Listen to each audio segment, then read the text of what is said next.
My name is Shayla, and today I will be interviewing someone about the events that happened on September 11th, 2001. So we're going to start with, what's your name? Chelly. Where were you when the terrorist attacks occurred? It was my first year of high school. I was in my school, in my classroom. What class were you in? I was in my science class. Do you remember what you were learning? I have few years just that I got to this country, so I was kind of lost. I didn't know what's going on. I just saw people talking about twin towers, and I didn't know what was a twin tower because I only knew the word in Spanish. So I was kind of lost, and then they took us to a window. I mean, they didn't took us, but my classroom, it was across from the twin towers, so we can see the smoke coming out.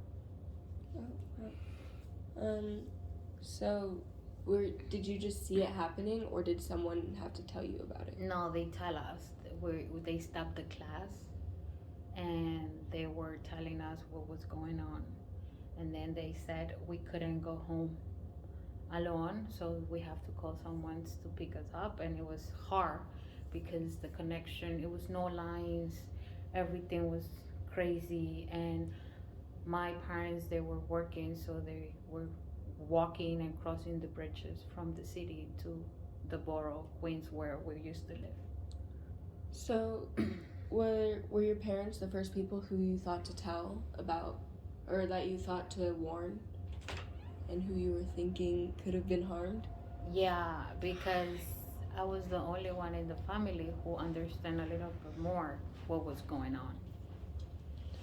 And was anyone close to you hurt or killed in the attacks? No, but I have my uncle who, his wife at that time, she was retired that year. Wow. So she just barely avoided it, huh? Yep. And were you more frustrated towards it, or were you just devastated at what had happened? I was sad. Yeah, it was sad. It was the city smelled a lot of bad, and it was tension, a lot of tension in the city. People were scared. People looked scared, and I was a little girl.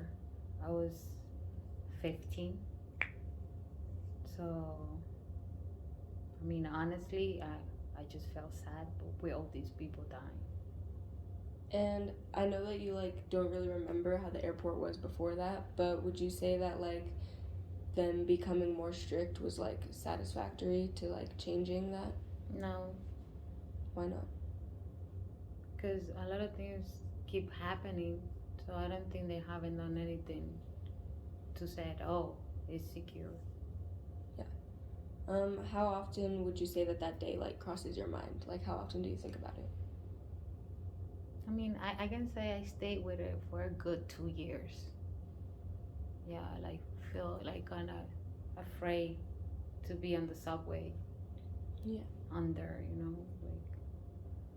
just try to avoid going under the subway all the time for a long time. I don't know. I don't even know exactly, but it was a long time that I just took the buses. Oh, I didn't even go to the city. So, yeah, it was hard. And then the last question is, looking back now, would you say that there was any way that it affected who you became today? Of course, because now I feel fear, I feel scared if something can happen like that. Something like that can happen again. Because you never know. Yeah. That was a summer, hot, sunny, pretty day in New York. And all the alarms, they start coming on from everywhere. Yeah. Yeah, so, and also the city doesn't feel safe because there's always something going on. Did it feel more safe to you before that? Did you feel more comfortable I felt very there? safe with this country before that.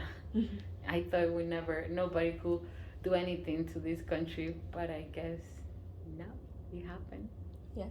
Yeah. Well, thank you for letting me interview you. Of course, anytime.